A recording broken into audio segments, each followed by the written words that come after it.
'Tis the season to shine with H&M. Discover the holiday collection and find fashionable pieces for your wardrobe or for under the tree. Get inspired and dazzle with this year's glam. From tuxedo styles, bow detailed pieces, impressive prints, and more. From unforgettable looks to unforgettable gifts. With fashion finds to home decor, find it all at H&M. Treat your loved ones and yourself this season. Shop in-store or at hm.com.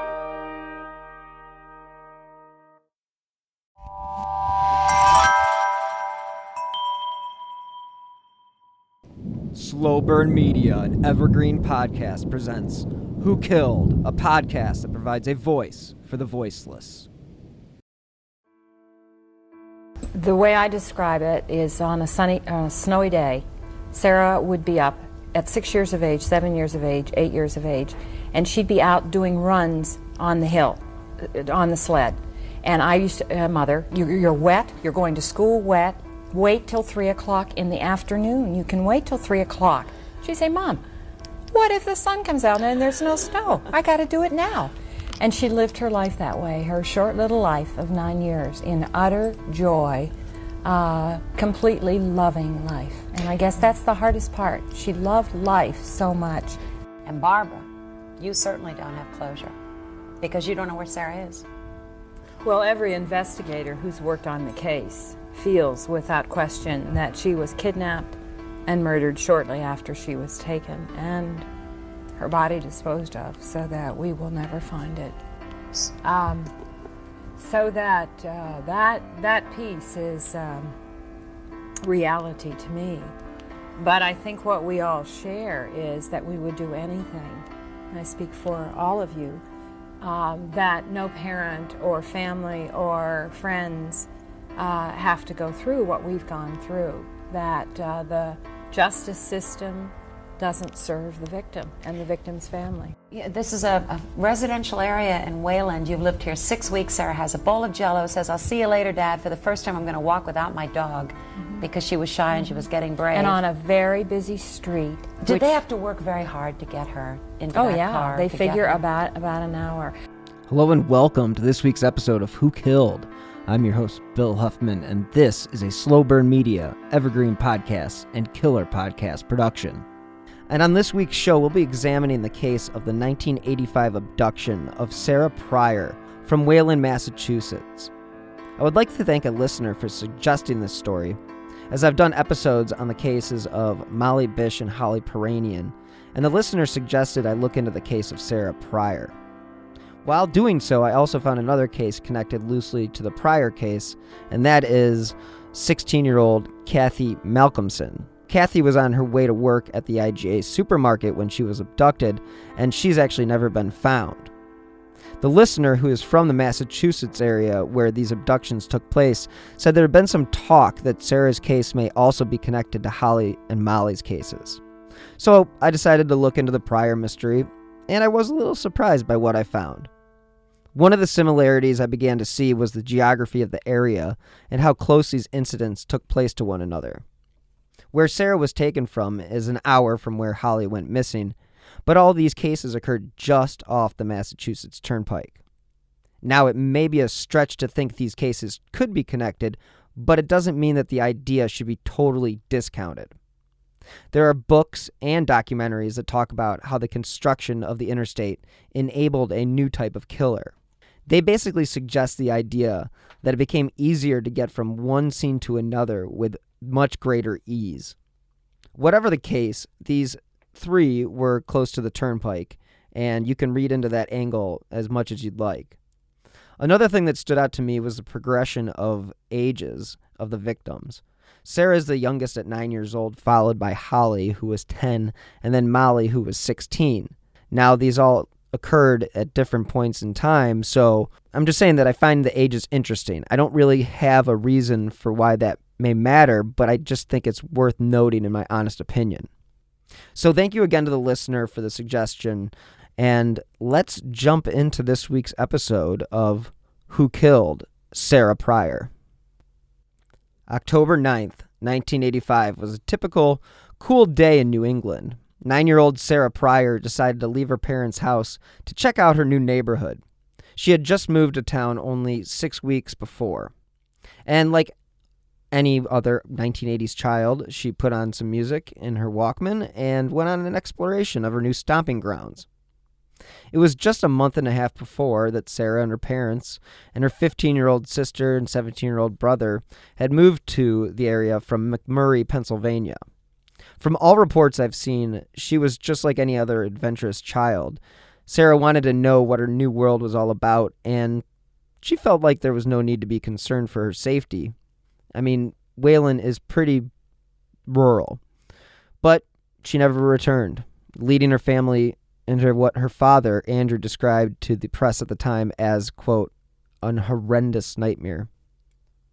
Police and a search party of over 2,000 volunteers searched for Sarah for a week, with each day turning up nothing that moved the investigation in the right direction. The search included an 8-square-mile area in Wayland, Lincoln, Sudbury, Concord, and Weston, and there were no signs of Sarah.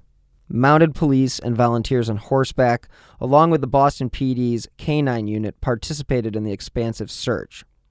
The chief of police at the time said that since the family had recently moved to the area, they didn't know much about them, so it was tougher to find out who or where they would be hanging out.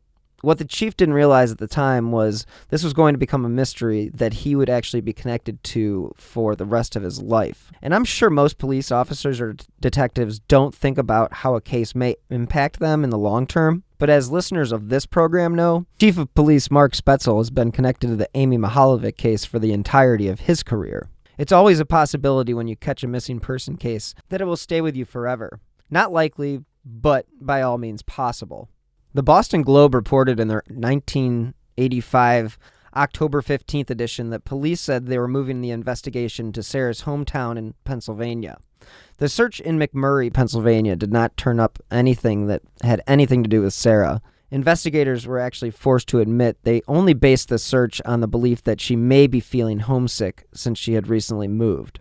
Now, Wayland is a quiet, usually peaceful town of 15,000, of course, until they're not, as we've all come to learn. From an article that Bella English wrote for the Boston Globe for a 30-year retrospective on the Pryor case, much of what I'm going to tell you comes from the article that she wrote titled A Reunion Party, 30 Years After the Worst Time of Her Life, and it was published on November 4th, 2015. Now, the widely reported story goes like this. Sarah had just finished eating a dish of Jell-O, which she had made for herself. She watched a TV show, and that's when she told her dad that she was going out. Her father said, "Aren't you going to clean that dish of Jell-O?" And she said, "I'll clean it when I get back." Andrew Pryor said, "She walked out the front door and I never saw her again." According to Wayland police officers, Sarah walked north on Concord Road for approximately 1.5 miles. Several people saw her as she walked. Then she disappeared, according to the police. We don't know exactly where. It is our belief that she was abducted. But we have no crime scene, no witnesses, and no physical evidence. We do not know what happened to this child. Now, Sarah was described as your basic average, happy-go-lucky 9-year-old girl, and she was very shy around strangers. She was very much a family-oriented child, and she was very athletic. She also did well in school. Sarah was never seen again, but the photo of the blonde girl with a gap-toothed grin remained rooted in the minds of many. The case of Sarah Pryor captured the imagination of not just greater Boston, but the entire country. 3 weeks after the disappearance of their sister, the Pryor kids returned to school, and her mom returned to work to try to bring some sense of normalcy to their lives. According to an article from the Boston Globe in December 1985, Sarah's parents offered a reward of $30,000 for the return of their daughter. Lieutenant Gerald Galvin was in charge of dealing with the media and keeping them up to date with the latest developments in the Sarah Pryor case. Galvin had told the Boston Globe that the community was rallying behind the family and that the phones had been ringing off the hook. Galvin had made a statement in the same article that gives you a better idea of the terrain around where the Pryors lived. He said there are about 80 acres of swampland behind their home and is considered pretty rural. Now, the hefty reward was announced at a press conference. The conference had been arranged to discuss the state of the case, they announced that they had created a reward committee and a hotline for people to use if they have information about their daughter. Once the hotline was created, the tips started to pour in. Some of value, most of not. Unfortunately, when you have a missing child, you must take all the tips, good or bad. And this is most likely how the search moved to Rhode Island. As if this case wasn't mysterious enough, the police received an anonymous letter directing them to the state of Rhode Island. Investigators had to take all tips seriously, even if the Rhode Island search turned out to be just another red herring. Especially since the letter was the second of its kind, and since authorities had nothing else to go on, Rhode Island, off they went. Now, both letters had Boston postmarks. They were examined for fingerprints, and being 1985 and all, they didn't really have much else to go on. I wasn't able to find if they actually caught the person who sent the letters, but they were clearly sending the investigation into a different direction. As I've come to notice through a lot of these missing person cases, there seems to be a lot of common tropes that occur after a child goes missing, and one of those is the candlelight vigil. Sarah's case was no different, and on November 24th, 1985, about 100 family members and friends gathered at the Church for the Holy Spirit to show the support for the Pryor family. Now, Sarah had been missing for more than a month and a half at this time, and as the time moved on and there was no sign of Sarah, the writing was on the wall. She was most likely not going to be coming home.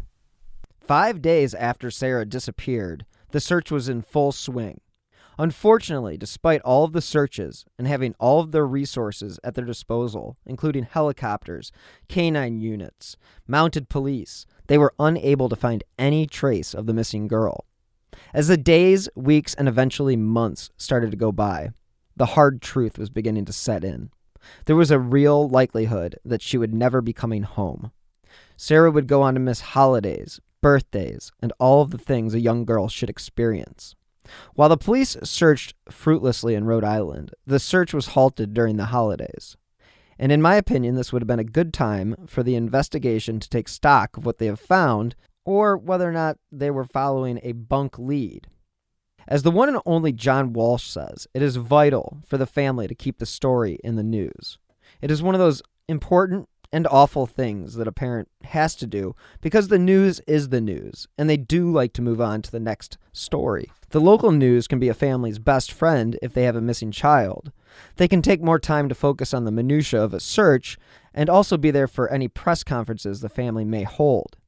The national news is another beast altogether. They will be there at the beginning and at the end, but don't expect them to be there the whole time. As Sarah's case became less and less likely that it would be solved, soon the news coverage began to slow down. In searchingnewspapers.com, there are plenty of stories written about her case, but you can also see when the hope begins to fade. As the hope began to dwindle, the family took John Walsh's advice and began making national news appearances. The first stop was NBC. Sarah Pryor's case first aired on January 22nd, 1986, as part of Missing. Have You Seen This Person? It was special number 2, and it was hosted by Meredith Baxter Birney and her husband. Meredith Baxter Birney was famous from the 1980s sitcom The Family Ties, or Family Ties, I apologize. This was NBC's first foray into the unsolved mystery world, and the success of the specials actually spawned every 80s child's favorite, or scariest, crime show, Unsolved Mysteries. As with all missing children cases, search parties were formed. Quickly, the tracker dogs were brought in, and the search continued. Sarah Pryor and Cathy Malcolmson's case were featured on another NBC show, Adam, His Song Continues. I believe you can still find it on YouTube. Along with the standard search methods, missing posters were printed and placed in store windows. Yellow ribbons were placed on light posts, trees, and mailboxes, just hoping for the day that Sarah would come home. As time passed and there was no sign of Sarah, the ribbons began to fade, as did the hopes of the searchers and of her family. According to SouthCoastToday.com, for months after she disappeared while riding her bike to her summer job at the supermarket, police believed 16-year-old Cathy Malcolmson had run away from home. Then her bicycle turned up, and their thoughts turned to kidnapping and murder. Once investigators changed their approach to the Malcolmsons' 1985 disappearance, they began to think there may be a link to the abduction of Sarah Pryor. Investigators in the Malcolmson case had little, if any, physical evidence to go by. Cathy remains missing to this day. Middle Essex County District Attorney Tom Riley said the same person could have been responsible for both crimes. Quote, "Do I know it to be a fact? No, I can't say that. But do I believe them to be related? I certainly do," Riley said. In 1987, Assistant District Attorney John McAvoy and other investigators made their way through the snowy woods near Stowe, where a man had found Cathy's bicycle a year earlier. According to the archives of the Middle Essex News and the Telegram and Gazette of Worcester, the man told police about the bicycle in 1987 after hearing that they were searching for it in the Assabet River. By the time state lab technicians had gotten a hold of it, the bicycle had seen better days. Malcolmson's mother, Mary, said that the last time she saw her was on August 13th, 1985, when she set out for the 3-mile bike ride from Stowe to the IGA supermarket in Hudson. Cathy never arrived for her cashier's shift. Police said they originally believed she was a runaway. But the way the man described finding the bicycle in the woods off of Route 62, where she had been riding, led investigators to believe she had been attacked. She was wearing a short-sleeved, striped shirt, blue jeans, a silver ring, and 2 bracelets when she became missing. Cathy's case remains open today. Though prosecutors did not want to talk about specifics, they do acknowledge that John Robert Werde is a suspect in the Pryor's abduction. Werde is in a Texas prison on a parole violation. In 1966, he attacked a 12-year-old girl in his hometown. Werde was from Sherborne, Massachusetts, a small suburb of Boston. Werde's hometown would have been off the interstate, and he could have made it to Sturbridge the day Holly was abducted. Even though forensic evidence tied a dead convict, David Poulet, to the Pirrainen case, or the crime scene, I should say, they were never able to charge him, or they never pursued any charges further than the DNA explanation. So the cases of Sarah, Holly, and Molly do have some connections that are worth exploring. If the authorities aren't naming Poulet as the perpetrator of Holly's death, it leads me to believe that they may have more DNA that doesn't match that of Poulet. He was not about to stand trial for this, and Werde quickly went on the lam before trial. It was in Texas that he was arrested and convicted for killing and raping a 15-year-old Dallas girl. In 1984, Werde was finally paroled, and much to the dismay of the townspeople, he moved back to Sherborne. He gained employment by installing swing sets. This is why he gets associated with the Pryor case. He was working in the Wayland area when Pryor vanished on October 1985. Only a few months had passed when Werde's life of crime came to another halt, as he was placed under a citizen's arrest because he was seen trying to force a 20-year-old woman into a car at knife point. After only serving 5 years for that assault, he was released. But he was also returned to Texas for violating his parole.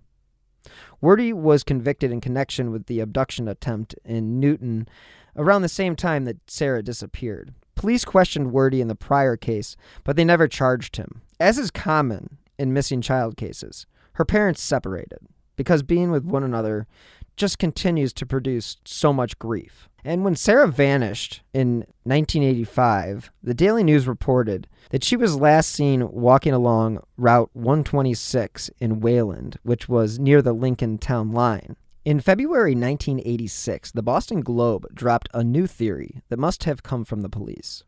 The theory said Sarah was taken to the Columbia Point housing project in Dorchester shortly after she was abducted. So after the search in Rhode Island didn't pan out, investigators began searching abandoned homes in that area. Those searches also turned up nothing. Detectives and investigators were running out of ideas. The Boston FBI thought one of their most trusted criminal informants could be of good use.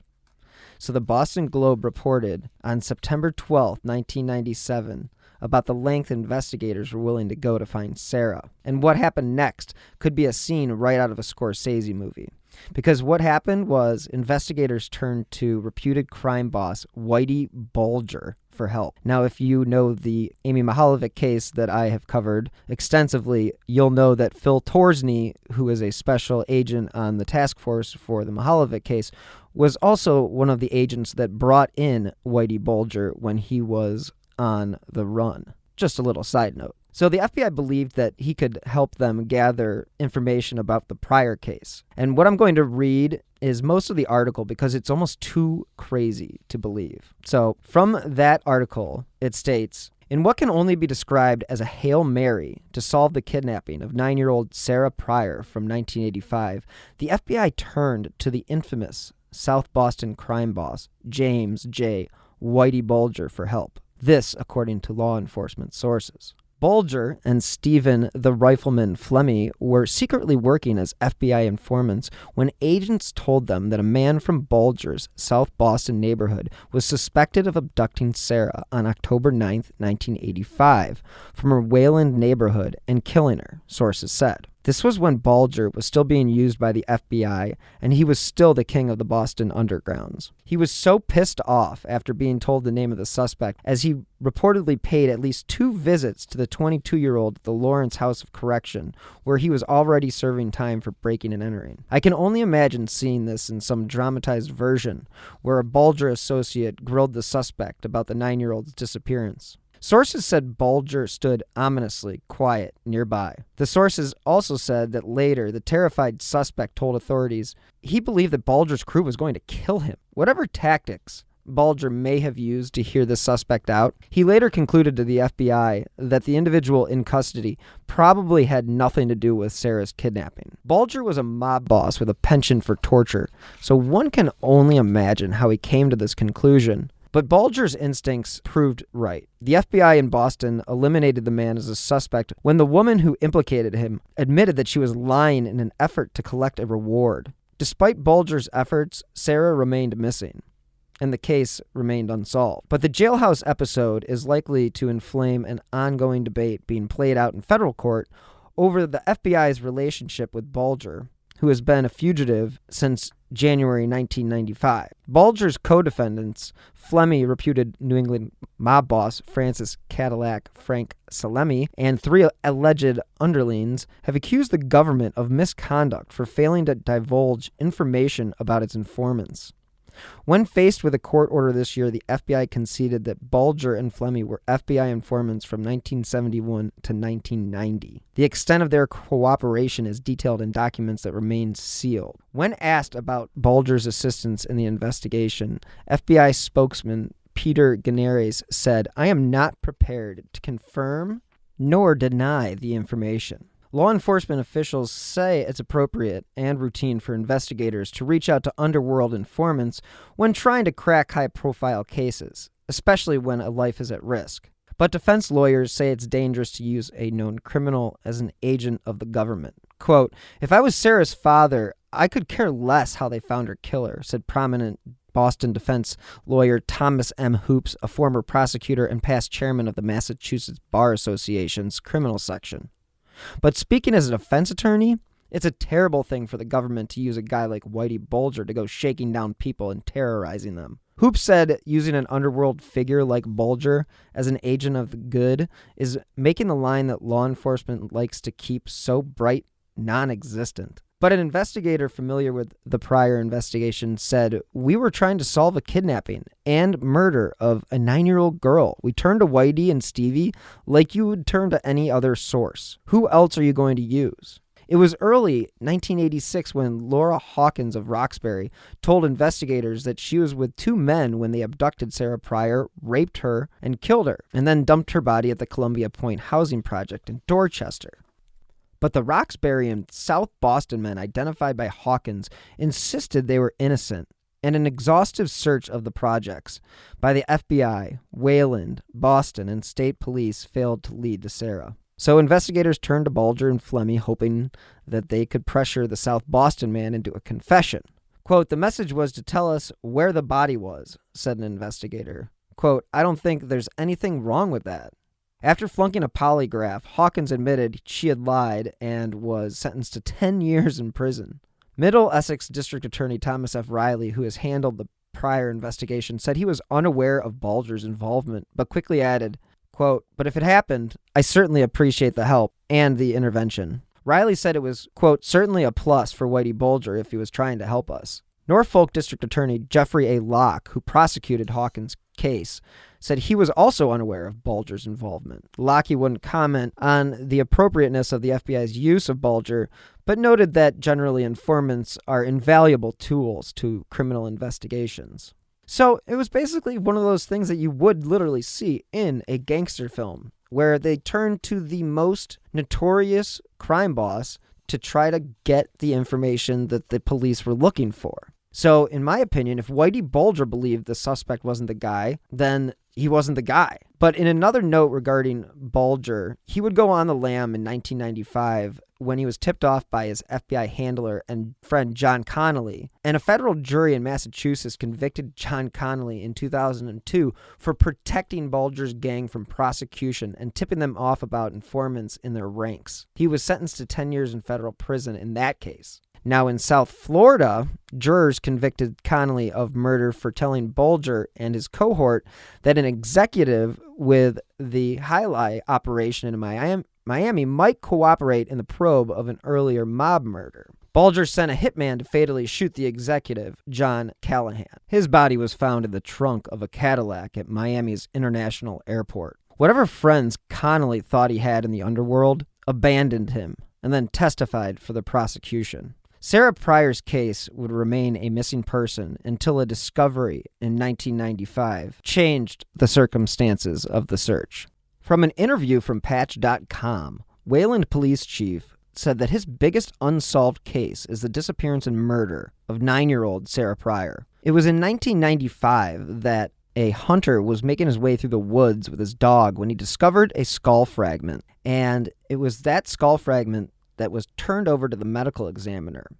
But unfortunately, it was 1995, and according to the district attorney Thomas Riley, without any advancements in technology, the ME was unable to make a positive identification back in 1995. So in early 1997, a forensic anthropologist examined the remains and determined that they were those of a child around Sarah's age. The anthropologist also said the remains had been in the woods from anywhere from 3 to 15 years. According to the article, the district attorney's office turned to the Armed Forces Institute of Pathology for help with DNA identification. Now, the institute doesn't take many non-military cases. Typically, the scientists there work on the recovery of soldiers missing from Vietnam. From the remains that were provided, the scientists were able to retrieve several strands of nuclear DNA. But without a sample of nuclear DNA from Sarah's body, they were unable to determine if it was a match. But instead, in late November, they pulled out 12 strands of mitochondrial DNA,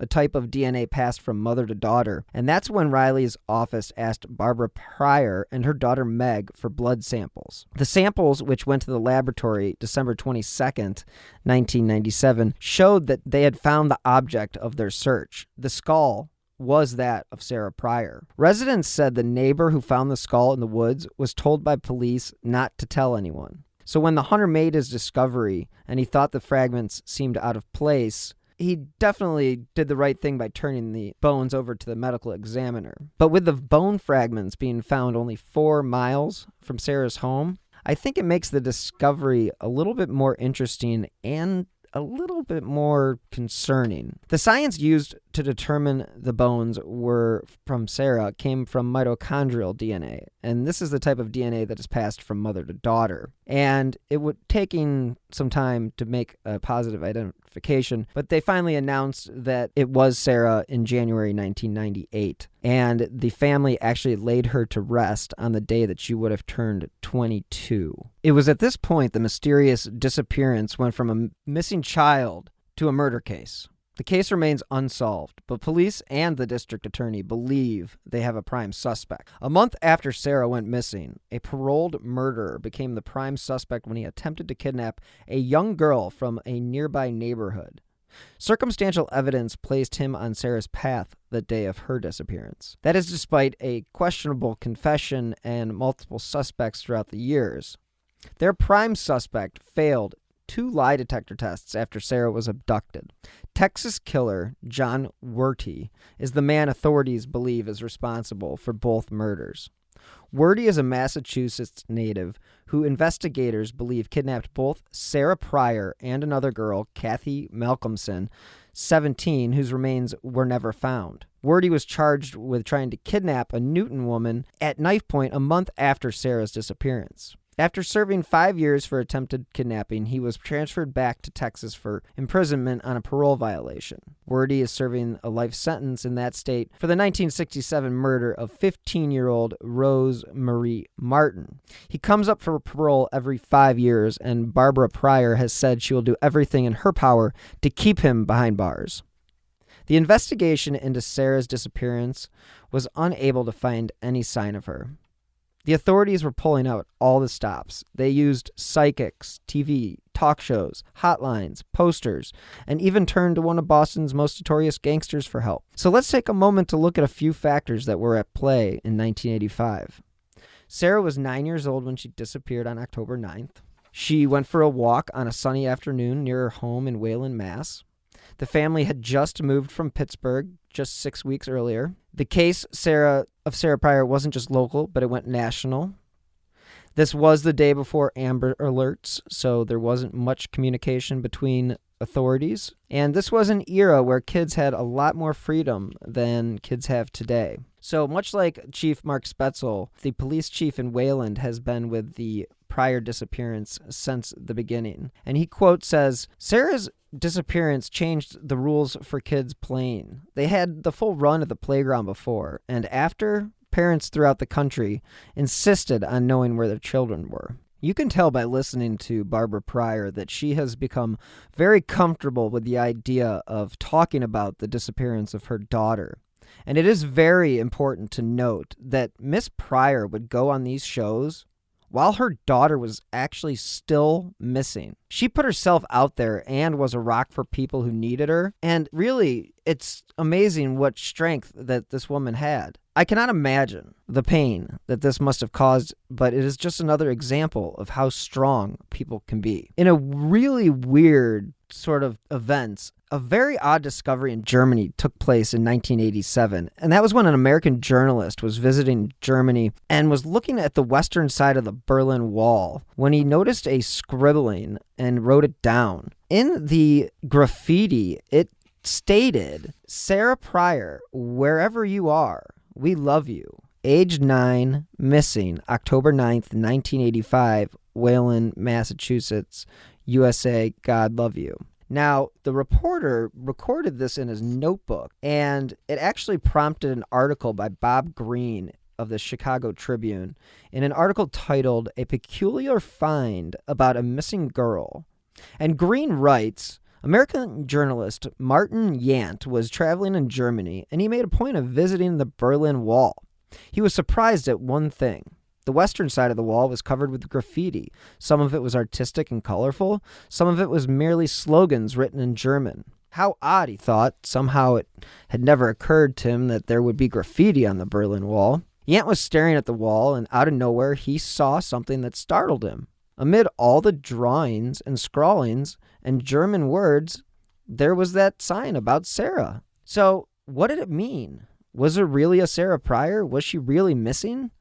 So what Yant did, as any reporter would do, he started picking up the phone and made phone calls and found out that there actually was a missing Sarah Pryor from a town called Wayland, Massachusetts, and he reached out to the chief of police. And this is when you kind of have to just shake your head and wonder how in the world did this happen. But Williams said that Wayland police were aware of the graffiti, but they did not have any idea or reason to believe that it had anything to do with the actual abduction of Sarah Pryor.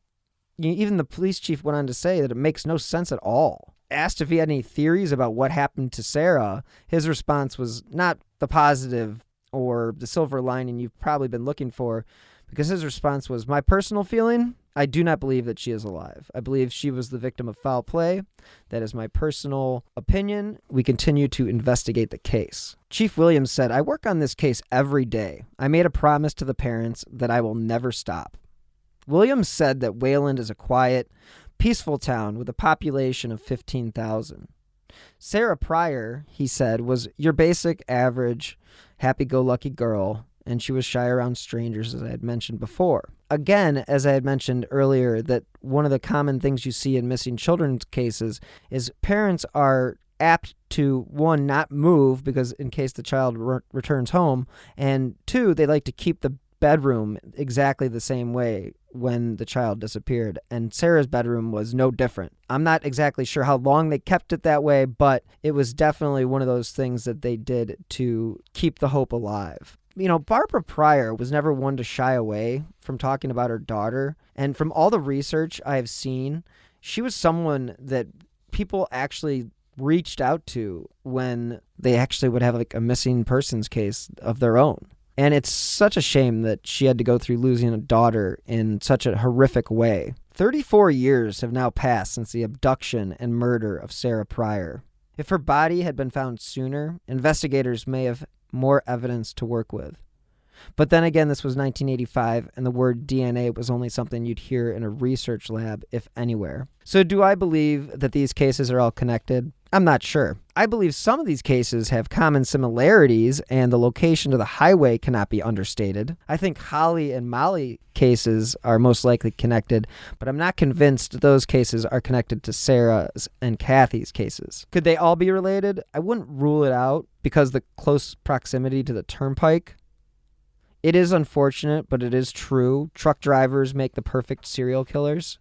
And this is not my opinion. That is the opinion of the FBI.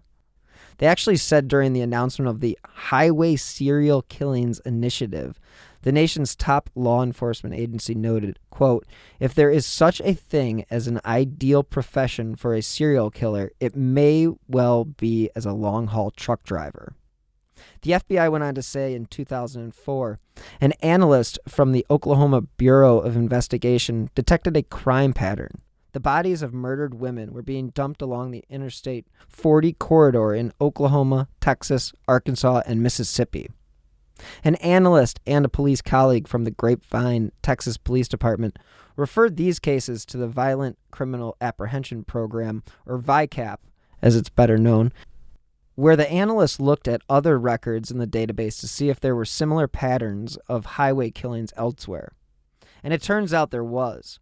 So they launched an extensive effort to support their state and local partners with open investigations into any highway murders. The Highway Serial Killings Initiative is meant to raise awareness among law enforcement agencies and the general public about this issue and their unique assistance on these cases. This is where the theory about a serial killer hits a speed bump. The FBI said the victims in the cases they were looking at were women who were living high-risk, transient lifestyles, often involving substance abuse and prostitution. These victims are frequently picked up at truck stops or service stations and sexually assaulted, murdered, and dumped along a highway. This is where the theory really hits the wall, since these victims would not have been in the vicinities of truck stops. But the FBI goes on to say the suspects are predominantly long-haul truck drivers. There are a variety of reasons why these cases are so hard to solve, and they note that it's partly because of the mobile nature of the offenders, the unsafe lifestyles of the victims, the distances that these perpetrator's travel and the jurisdictions involved, and then the scarcity of witnesses or any forensic evidence that also make these cases near impossible to solve. In the study, though, VICAP analysts created a national matrix of more than 500 murder victims from along or near highways, as well as a list of some 200 potential suspects. Names of suspects were contributed by law enforcement agencies. Those suspects are examined by analysts who develop timelines using a variety of reliable sources of information. Through the Highway Serial Killer Initiative, 10 suspects believed to be responsible for some 30 homicides have been placed in custody. This includes a trucker arrested in Tennessee who was charged with 4 murders, and another trucker charged with 1 murder in Massachusetts and another in New Jersey. The idea that Sarah was abducted by a truck driver seems unlikely, but I won't totally rule it out since there is still nobody in prison for her death. Do I think it is more likely that John Wordy is involved in Cathy and Sarah's abductions? I'm going to have to use Occam's razor here and say most likely Wordy is the perpetrator. Now, the family of Sarah Pryor keeps Sarah's spirit alive with a website, Sarah, and that's SARA.org, and it stands for Search and Rescue Association. The site is designed to help people find missing and endangered people and then reunite them with their families. I just only hope that there is some peace in the Pryor family, because when you lose a child, I can only imagine how tough it is to put one foot in front of the other each and every day. Thank you again for listening to this week's episode. If you enjoy this podcast, if you enjoy the show, please leave a 5-star review on Apple Podcasts or wherever you listen to your favorite shows. This will help support the show and keep the cases that I cover in the spotlight. If you'd like to stay up to date on the cases that I have covered throughout the past year and a half, you can follow me on Twitter at BillHuffman3. I have a bunch of new shows in the pipeline as well, so you can find that information on my Twitter handle as well. The FBI would like to know if you have any information leading to the arrest and conviction of the individual or individuals responsible for the death of 9-year-old Sarah Pryor. So anyone with information concerning this case, please contact the FBI at 1-800-CALL-FBI. Thank you again for listening, and as always, until next time, stay healthy and be safe. Have you ever wondered about things that go bump in the night, or objects in the sky, or other things you just couldn't explain? Then join me, Jim Mallard, on my podcast, The Mallard Report. Each week, you'll find engaging conversations with guests who are authors, historians, and scholars who lend their expertise as we discuss current events and venture into the fringe and paranormal. The Mallard Report hits controversies head-on, yet remains conversational, and can be found on Apple Podcasts, Spotify, and any other major podcast platform. Hello, this is Dr. Grande, the host of True Crime, Psychology, and Personality. On my podcast, I explore and explain the pathology behind some of the most horrendous crimes and those who commit them. We discuss topics like narcissism, psychopathy, sociopathy, and antisocial personality disorder from a scientifically informed perspective. What is a narcissist? How do you spot a sociopath? What signs can you look for to protect yourself from these dangerous personalities? It's not just about the stories, but also the science and psychology behind them. So if you're interested in true crime or mental health, I'd encourage you to give my show a listen wherever you get podcasts.